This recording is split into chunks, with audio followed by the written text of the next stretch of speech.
guidelines to tackle rising COVID cases in a few states. Guidelines include increased RT-PCR tests, more focused surveillance, and the creation of containment zones.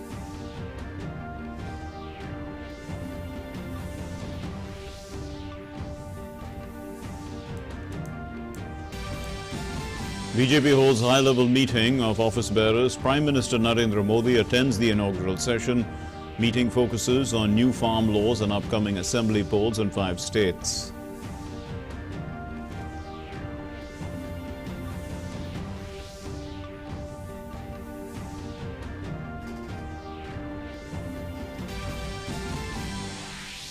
On the second day of the visit of External Affairs Minister Dr. S. Jaishankar to Maldives, India and Maldives sign a $50 million line of credit for defense cooperation.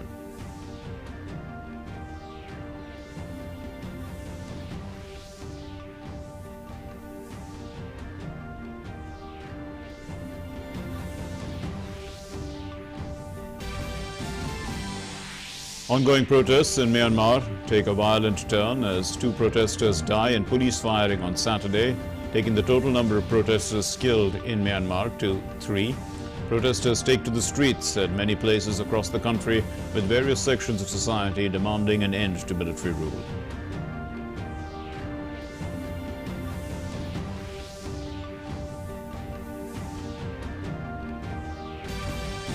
And in the Australian Open, top seed Novak Djokovic to take on Medvedev today for the men's singles crown. The Japanese Naomi Osaka lifts the women's singles title, beating the first-time finalist Jennifer Brady 6-4, 6-3 in straight games. Namaskar and welcome to the news. My name is Mark Lynn. Here's our top story. Prime Minister Narendra Modi addressed a meeting of the BJP national office bearers at the NDMC Convention Centre in New Delhi. The party office bearers warmly welcomed the Prime Minister. The meeting is being held to take stock of the party's prospects and resources ahead of the upcoming polls in Tamil Nadu, Kerala, Puducherry, Assam and West Bengal. Discussion on agri laws and Atmanirbhar Bharat was high on the agenda of this meeting. आगामी विधानसभा के कई राज्यों में चुनाव होने वाले हैं, उनकी भी अलग-अलग राज्य के रिपोर्टिंग की आज यहाँ पे होगी बैठक में। आत्मनिर्भर भारत के अभियान पर चर्चा भी होगी, कृषि विधेयक पर भी चर्चा होगी। उसी के साथ साथ प्रदेशों द्वारा भी रिपोर्टिंग, अभी अलग-अलग प्रदेश रिपोर्ट करेंगे, अपना वृत्त निवेदन करेंगे, जैसे हम बैठक में रखते हैं। उसके साथ जो संगठन की रचना और आगामी कार्यक्रमों के बारे में चर्चा और उसकी घोषणा होगी। And apart from the national office bearers, those in charge of states and the co-in-charges of states, the unit chiefs, they are participating in this meeting. This is the first physical meeting of the national office bearers who were appointed last year after JP Nadda took over as the party president. No physical meeting could take place because of the COVID-19 pandemic.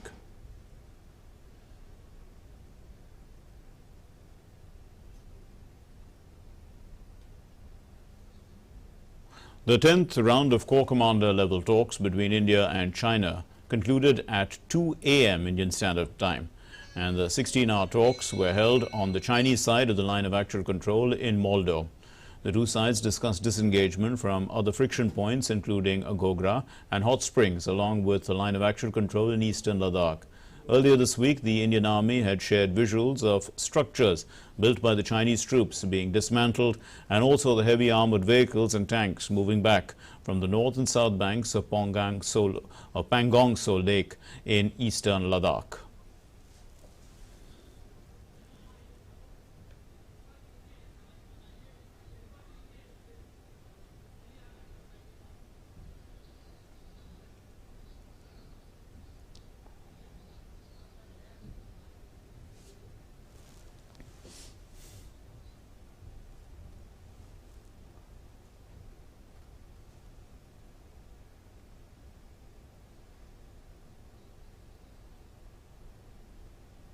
And Nandita Dagar now joins us with more inputs on the story. Well, Nandita, 16 hours of talks. Put this into context for us. Further disengagement. Mark, hello. Yes, Nandita, I can hear you. Yes, Please go ahead. hi. Mark, actually, this process that began yesterday, these talks ended after more than 16 hours. Yes. And so what has been reached is that what we are learning from our sources is that these talks, our sources are using these two words, constructive and hopeful. So these talks, what they said is that disengagement after the Pangong talks, disengagement at Gogra, Hot Springs and Depsang, they are going to take place.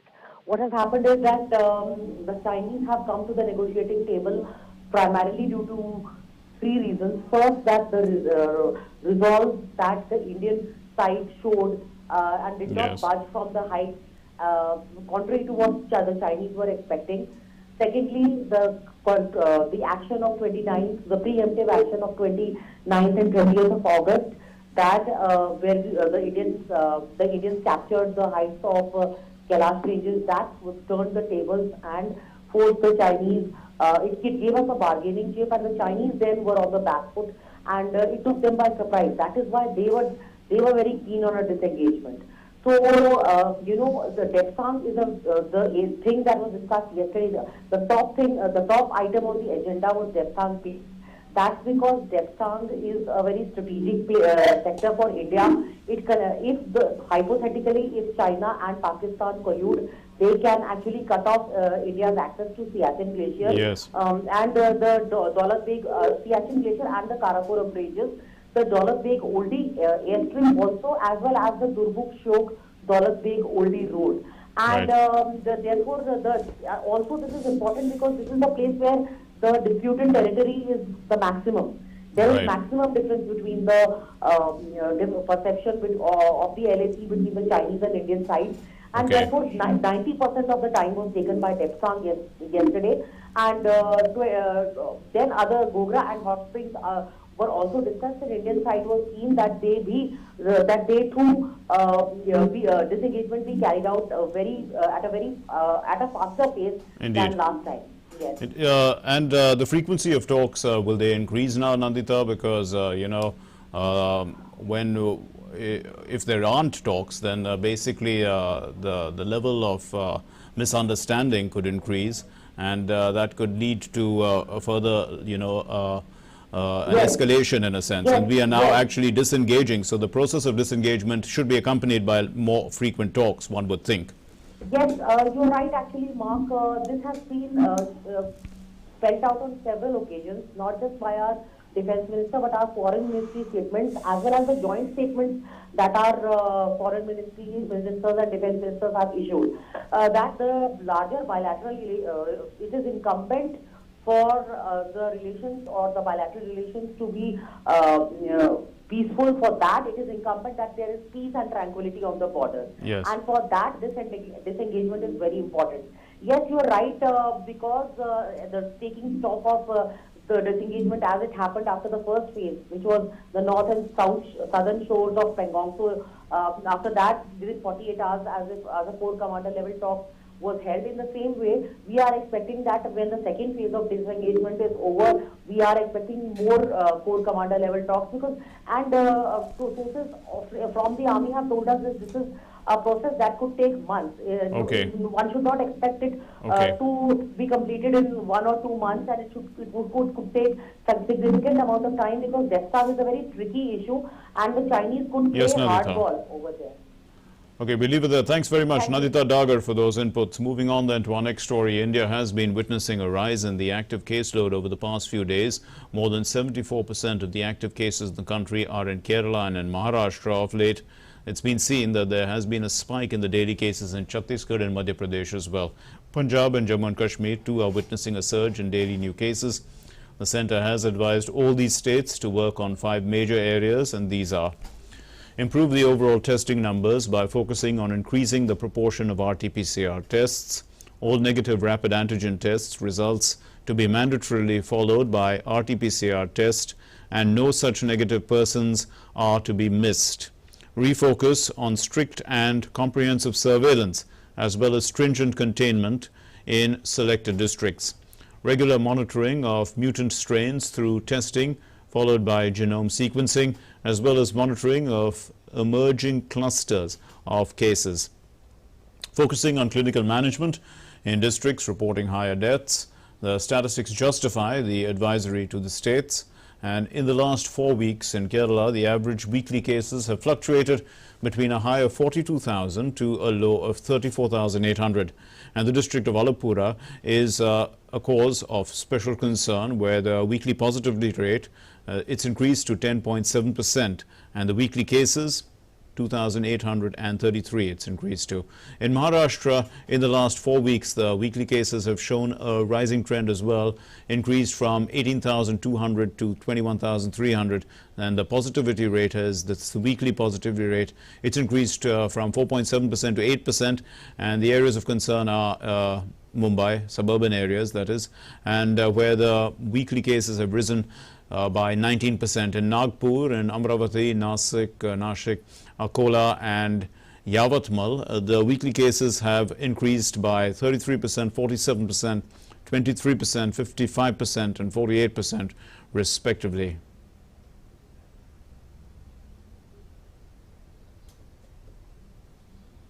And in Punjab, it's rapidly assuming critical dimension as well in respect of the spread of COVID-19 infection.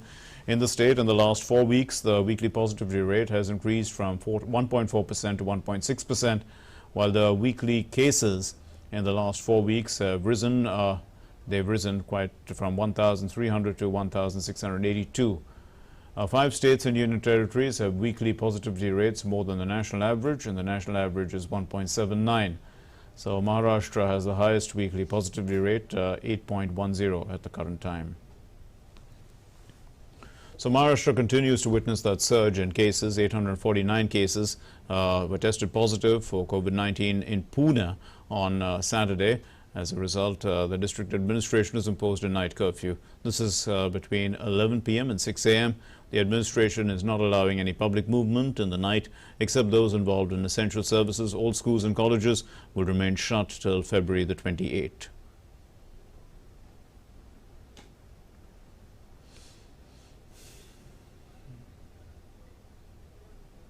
And on the inoculation and vaccination front, today is the 36th day of the vaccination drive, and so far 4,32,931 vaccine doses have been administered, out of which 2,56,488 beneficiaries are vaccinated across 8,575 sessions for the first dose, and 1,76,443 received the second dose of vaccine.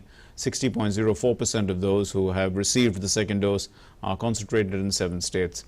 Karnataka alone accounts for 11.81% of doses.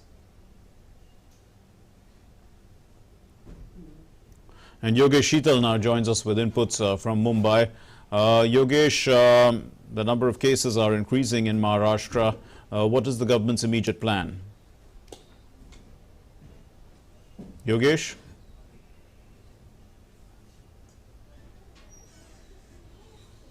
Yogesh, are you with us? Yogesh, can you hear me? It seems that we don't seem to have Yogesh online as yet. We'll move on to our next story, and we'll hopefully get in touch with Yogesh in the course of this bulletin. Moving on then, External Affairs Minister Dr. S. Jaishankar is in Maldives on the second day. It's on a 2-day visit. It's a bilateral visit. And earlier today, the countries, India and the Maldives, they've signed some crucial deals that have strengthened the strategic and cultural ties between the Indian Ocean nations. EAM Jaishakar informed about the signing of a US $50 million defense LOC agreement with the Maldives. It will facilitate the capability building in the maritime domain. India also signed the UTF Harbour project agreement. It will strengthen Maldives Coast Guard, the capability of the Maldives Coast Guard to facilitate the regional HADR efforts. Also, the EAM had a useful exchange on defense cooperation and his counterpart, and he assured that India will always be a reliable security partner to the Maldives. He handed over 100,000 additional doses of COVID vaccine to the Foreign Minister Abdullah Shahid. Several agreements were exchanged between the two countries, including fish processing, public broadcasting, sustainable urban development, road infrastructure and housing. Fish processing to defense, from building roads to constructing housing, from public broadcasting to airport expansion and connectivity. The range of areas we are working on will further translate into reality the common vision of our leaders, Prime Minister Modi and President Sole. We jointly reviewed the ongoing Indian infrastructure projects on the two lines of credit worth $1.2 billion. The contract for one of the most important infrastructure projects for the construction of roads in Addu has been finalized and I believe will be signed tomorrow. This will bring tangible benefits to the people of Addu and transform lives and livelihoods in the south of Maldives. India is indeed honored to partner with Maldives in the prestigious Greater Malay Connectivity Project, the largest connectivity project ever in the Maldives. Other projects like water and sanitation for 34 islands across the archipelago, Hanimadu Airport expansion, development of the Gulifalu port, cricket stadium at Holumhale are all progressing well. Needless to say, these projects will conform to the hallmarks of Indian development cooperation, which are transparency, full participation, and ownership of the host country and competitive pricing. And going back to our story now on the situation in Maharashtra with regard to COVID, Yogesh Sheetal, our correspondent, is joining us from Mumbai. Well, Yogesh, the number of cases are on the rise in Maharashtra. What are the immediate steps being taken by the state government? True, Mark, the rising number is definitely a concern for the government of Maharashtra as well as for the people because we know that in the last few weeks we have seen that number was decreasing, but of late we have seen that number has again taken a spike, and that's the reason why the Chief Minister of Maharashtra, Uddhav Thackeray, is also going to address the state today at 7 p.m. in the evening. So this is very important thing. It remains to be seen that what CM makes an appeal, whether he makes an appeal to the people of Maharashtra, or is there any other restrictions that the government has planned to impose, because we have seen that in Vidarbha region, particularly in Amravati, night curfew has been introduced again, has been also put in place, and also there are some restrictions which were also earlier, but now the restrictions are being implemented more importantly and also more strictly. Earlier there had to be at least 10 COVID-19 patients to seal the building, but now if there are 5 persons affected with COVID-19, then the buildings will be sealed. Also we know that marshals have been deployed to ensure that make a close watch on the people whether they are not following the COVID-19 norms. So they are also tasked to pose at least 2,500 offenders in a single day. So all the restrictions are put in place, but we know that in the last 24 hours more than 6,000 cases have been registered in Maharashtra as far as COVID-19 is concerned. So overall the situation is not very well, but also we know that government has taken all the steps, and also since the Chief Minister is going to address the state, it is very important to see that is there any other restrictions which are going to take place on the ground in Maharashtra to ensure that the state and particularly the city of Mumbai becomes safe in fight against COVID-19. No, but one last question. When the cases rise, people are concerned. Will they get the vaccine soon? Will they be vaccinated as soon as possible? Is there an urgency now that vaccination in these states, especially in Maharashtra, where the cases are on the rise, should be expedited? See, as far as vaccination is concerned, we know that vaccinations are just being implemented as per the guidelines of center. But also on the other end, see, Mark, what exactly happened in Maharashtra and particularly in Mumbai. We have seen recently a number of things have been started. Government has started opening things recently. Also, Mumbai local has been started very frequently. All the locals are on track now. The people are just allowed now to travel in locals. So a lot of things have been done that created a sense of a sense of, you can say that people started taking COVID-19 lightly because of the steps that have been taken to just remove the restrictions that have been imposed in COVID-19 days, the core COVID-19 days. So this definitely has developed a sense in the people that COVID-19 had gone, but that is not the fact. The fact is the disease is still there, the virus is still there, the threat is still there, and that is the reason why the government is working now full-fledged to ensure that people just exercise some restrictions following the norms, like always using mask, always using sanitizer, frequently using sanitizer. These are the norms basically that have been laid down by the center and also the state. So the government is just trying to ensure that people are following the norms at this point in time. Yogesh Sheetal, thanks very much for being with us. Moving on then to our next story. The Defence Minister Rajnath Singh inaugurated the 26th Hunar Haat in Delhi, and he did so today. The Hunar Haat is being organized by the Ministry of Minority Affairs. It will run from February 20 to March 1 at the Jawaharlal Nehru Stadium complex. The exhibition aims to give opportunity to local weavers and artisans, providing them a larger platform to showcase their talent. The Defence Minister applauded the artisans and declared them as masters of their art. कला, प्रतिभा, क्षमता केवल बड़ी-बड़ी अट्टालिकाओं में नहीं रहती है, बल्कि कला, प्रतिभा और क्षमता गांव, गली और गलियारों में भी कला, प्रतिभा, क्षमता रहती है। मैं कह सकता हूं, जिस प्रकार के आइटम्स देखने को मिले, सचमुच वो बनाने वाले लोग इस प्रकार के हस्तकला, इस प्रकार के क्राफ्ट, हस्तशिल्प, वो सचमुच वो उस्ताद हैं। और इस प्रकार की कलाओं के जो उस्ताद हैं, मैं इन कलाओं का ही उन्हें उस्ताद नहीं मानता हूं, बल्कि सचमुच अपनी किस्मत का भी उन्हें उस्ताद मैं मानता हूं।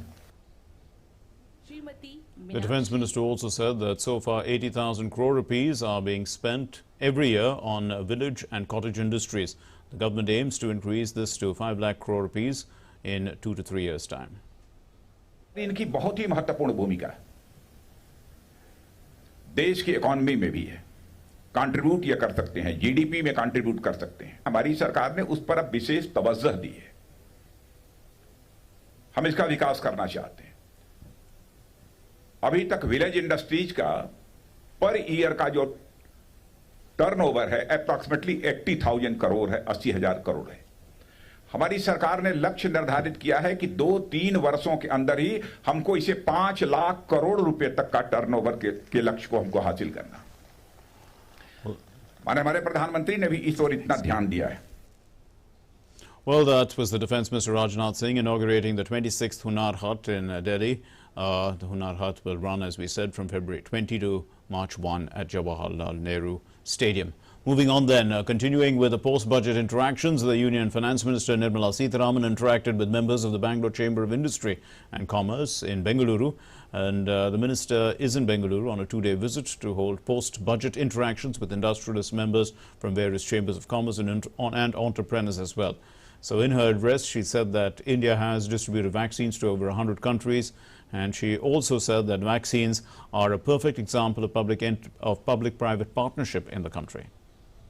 Vaccine is a classic example of how the private sector in India has stood up to strengthen the soft image of India as a global friend rather than anything else. Today we have sent vaccines to over 100 countries. That shows what inherently India can contribute, private sector with the support of government, and both together addressing what is a very important life-saving approach and life-saving intervention. The Finance Minister also said that this budget is not only for this year but for decades to come, and she added that the stimulus packages are aimed at sectors producing multiplying effect, and the centre wants the growth to be sustainable as well as uninterrupted. So it's a budget not for just this year, it's a budget for setting the path for the decade. It's also a budget, of course, for this year and the next year, because the stimulus package, which is largely dependent on government's borrowing, is aiming at sectors which provide the multiplier effect, which is the infrastructure, which is project funding, where public expenditure is going to be undertaken so that core sectors can also be the triggers through which other ripple effects can take place in this Indian economy. Polling for regular election of 6 municipal corporations of Gujarat, Ahmedabad, Surat, Vadodara, Rajkot, Jamnagar and Bhavnagar, and 2 seats by polls. This is in Junagadh Municipal Corporation. These are underway. So the Union Home Minister Amit Shah also cast his vote along with his family members in Ahmedabad during the polling hours. And the Home Minister of the state, Gujarat Home Minister Pradeep Singh Jadeja, and other dignitaries also cast their votes. So the voting, it started at 7 in the morning. Regular elections of the 6 municipal corporations will involve 144 wards, 575 seats, 11,121 polling booths, including 2,255 sensitive and 1,188 very sensitive booths, and a total of 1.14 crore voters, including 60,435 men and 54,06,538 women are eligible to cast their votes in regular elections across the 6 municipal corporations. The Chief Minister Vijay Rupani was diagnosed with COVID-19 on Monday and has been undergoing treatment at the UN Mehta Hospital in Ahmedabad, and he will cast his vote in Rajkot, while the BJP's State President C.R. Patil, who is an MP from a Navsari seat, will be casting his vote in Surat. The State Election Commission has introduced some special arrangements because of COVID-19. The timing of voting has been scheduled from 7 a.m. to 6 p.m. and special standard operating procedures are in place for the COVID-19 positive patients to cast their votes as well. And in a joint operation on the 20th of February 2021, the Indian Navy divers were winched they were winched by the Indian Air Force, the Advanced Light Helicopter, at a height of 14,000 feet above mean sea level to measure the depth of the glacial lake formed 5 kilometers upstream of Tapovan. The scientists will use this critical data to determine the pressure on the mud wall of the dam. The naval divers undertook the challenging task of winching down from the helicopter and recording the depth using the handheld echo sounder, which is a depth measuring equipment in near freezing conditions of waters. And throughout the operation, the Indian Air Force pilots maintained accurate positioning in this difficult terrain, but due to the avalanche, there was a formation, we know, which is an artificial reservoir of water, a mini lake on the Rishi Ganga River. It's at a height of about 14,000 feet, and the water catchment not being natural, the administration urgently needed to assess the condition of the catchment by measuring the depth of the water. And with no road access and time criticality, a diving team was quickly mobilized on board the Indian Air Force ALH. It was an Indian Navy diving team. So here's an update on COVID-19 now from across the world. So more than 11 crore 16 lakh corona cases have been reported worldwide. The global death toll has crossed 24 lakh, and it now stands at 24 lakh 72,298. Over 8 crore 68 lakh people have recovered from this virus. The US is the worst hit country. It continues to be so for a long time by the pandemic, reporting over 2 crore 87 lakh cases of the virus, with a death toll of over 5 lakh 9,000. Brazil is following the US in terms of the death toll, 2 lakh 46,000 deaths.